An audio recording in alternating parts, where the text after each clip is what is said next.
An online test could be placed on a page accessible directly from the course menu. A test can also be located in a weekly folder or a unit folder.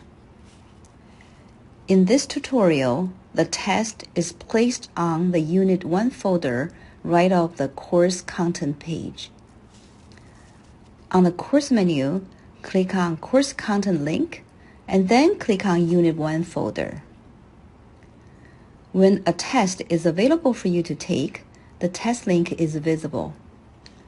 Under the test title, you will see the detailed information about the test, such as how long it takes to finish and when it is due.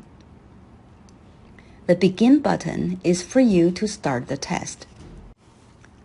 When you are ready to take the test, click on the Begin button.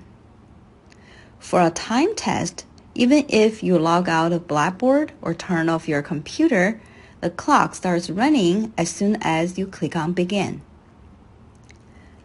After you have clicked on the Begin, you should complete your test within its time limit. When you answer a question, the answer will be automatically saved. Choose an answer for a question, wait for a few seconds. You see that Save Answer tab is changed to Saved Mark. When you answer a question, instead of waiting, you may click on Save Answer to ensure the answer is saved.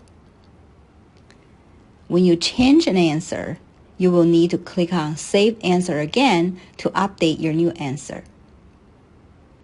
Make sure that you see a saved mark shown for every question you have answered. After you have answered all questions, click on Save and Submit.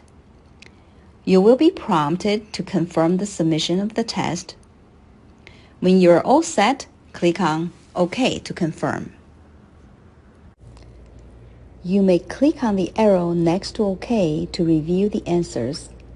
If test questions are multiple choice or true and false questions, in most cases, you should see your test score after you have submitted the test. Most professors do not release correct answers until all students have completed a test. However, if a test includes an essay question, fill-in-blank or short answer questions, you will not see your test score until your professor finishes grading the test.